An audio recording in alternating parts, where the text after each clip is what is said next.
but it does mean that we do have flexibility as long as we try to be as mindful of what we're doing as possible and honest with ourselves about our reasoning behind it. I think that if you're going out to hunt to feed people, that's one thing. Not you just like to go out and like shoot animals and say, well, like, this comment ain't so bad. Like, no. But if you want to take the comment hit, and I like to think there is kind of a meta comma about that, but I think it all works out one way or the other in the end. So, yeah, and we're living in the samsaric world. We're householders, and we have to make decisions that are compromises. We can't all be monks and nuns, obviously, or we would be. But we have bills to pay. We have people dependent upon us, and we have expectations to fulfill, and we have an orderly society to help support our goodness and through our virtue and generosity. So that's my little talk for tonight, I think. Pretty good stuff, man. I was like, when you were talking about that, it was weird because here lately I've been thinking about something that kind of relates to this, and it has to do with actually the religion or Christian religion too. But a while back, I remember hearing about the what was it oh god the Bodhi tree, I think it is the Bodhi tree. The Bodhi tree, yeah, that's the tree the Buddha sat underneath and attained enlightenment. Mm-hmm. And it was like it reminded me of back when the Catholics were going off to the holy wars. You know what I mean? I know that sounds weird, but like what you were talking about, they would justify to the Christians that it was okay to kill people in battle because they would be exonerated from going to hell for killing. You know what I mean? Right. Yeah.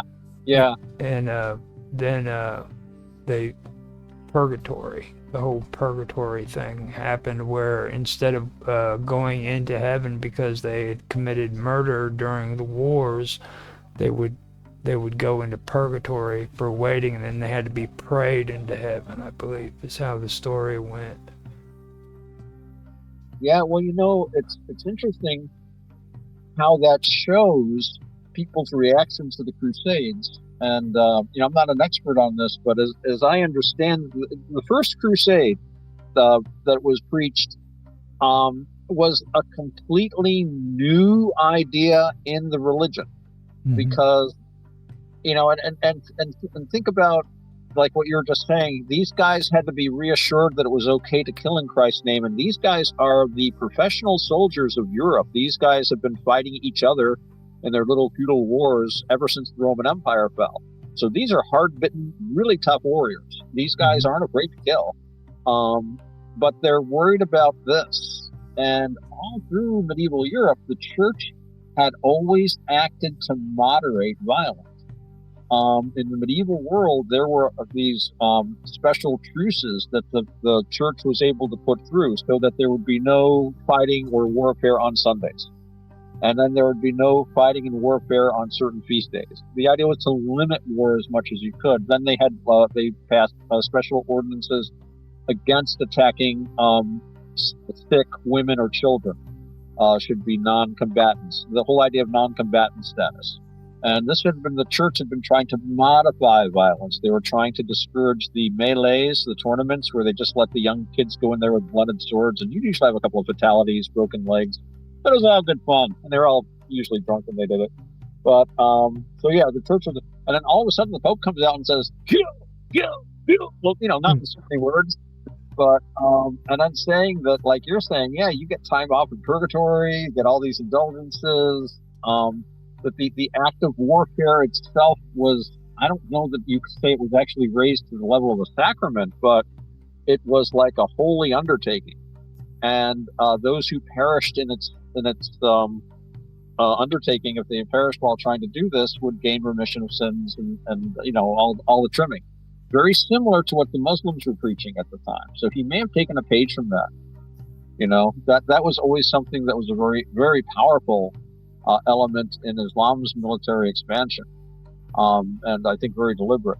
So, these guys, the most hard-bitten warriors in Europe and some of the toughest guys on earth, arguably at the time, they're worried about, we're worried about killing people, Father. Are you sure this is a good idea? Just goes to show that even though they're doing these things in day-to-day life, deep down, they know it's wrong to take life, and they really don't want to. And there's a part of them that thinks, one day they'll be able to stop this, and, or at least it's like an ideal. And that gets right back to people today who might be very, very honest, church-going people that want to really, they love the idea of living this holy life, but they're still going to descend into the world and then engage in the trade and what's the thing about touching pitch and being defiled. Once we descend into the world of the hurly-burly, normie kind of existence, you can't help but have to play the game kind of deal.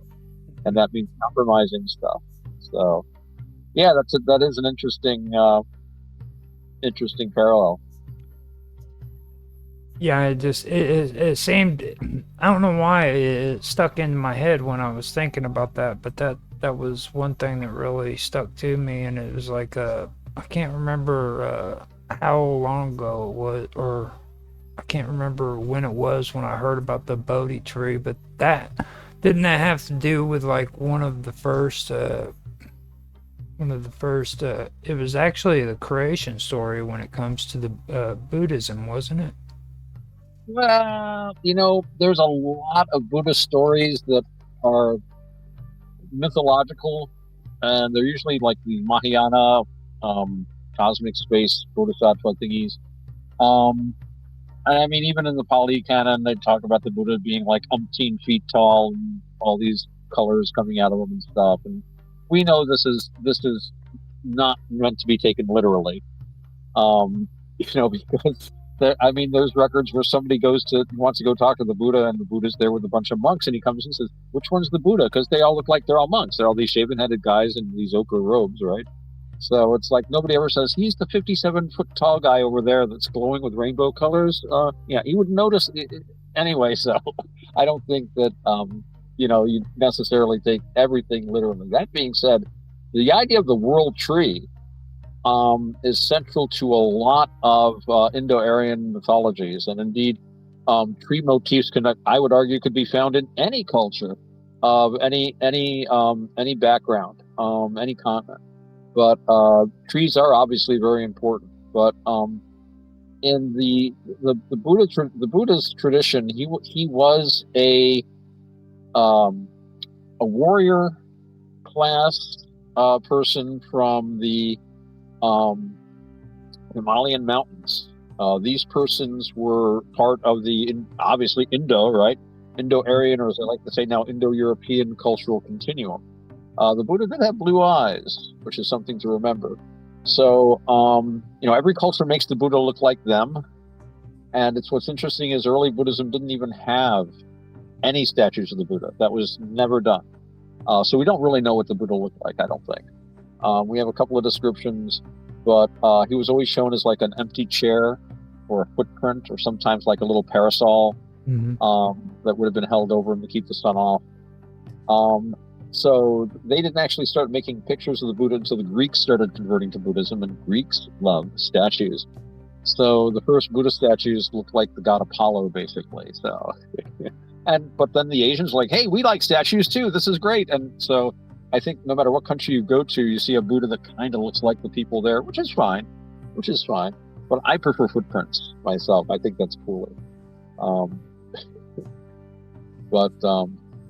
I see now I lost track of what we were talking about. Oh, it is fun. It was like the whole the Bodhi tree, tree, right? Yeah. So anyway, with the Bodhi tree, the straight story is that the Buddha, after he started off a party animal boy, and then he's like, "This sucks." And then he went off and he's like these yogis and these ascetics, forest guys, and like, "Oh yeah, I'm doing that." And he starves himself and sits in the sun and all. So this ain't working. So he takes the middle path and he sits under the Bodhi tree to meditate. And it was while he was sitting there that he broke through, that he attained to his awakening. And so the Bodhi tree has been a symbol of that, and has been a very important symbol, and indeed sacred to Buddhists. And of course, the Bodhi tree can also be the axis mundi, the axle of the world tree, which is very important, again, in this mythology, stretching all the way from the ancient Norse, had this idea. We find the idea of this in Christianity, where the Christian cross that on which Christ is crucified is sometimes compared to a tree, and the tree in the Garden of Eden, so that Christ is in a sense the second Adam, who atones for the sin of the first Adam.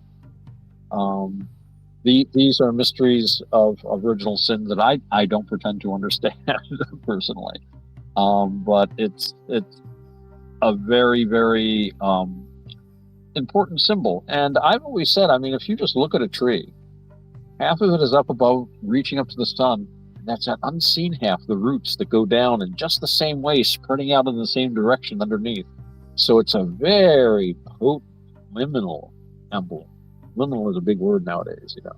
Yeah. And it is very much a portal, very much a connector between two worlds, the upper and the lower. And we love borderlands. We love borderline conditions.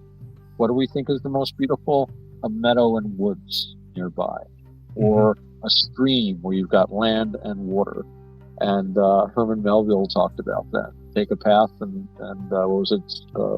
Take a path and 2 to 1, it'll lead you to water, or something like that. We are drawn irresistibly to beaches and waterfronts and stuff.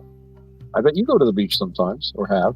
When I was living in California, I think the most amazing thing about the ocean is when you're standing out, staring out into the ocean. Like, that is just an overwhelming sensation, because you realize just how huge it is. You know what I mean? Like, I don't think you can ever feel anything as intense as that feeling if you really grasp what you're looking at. You know what I mean?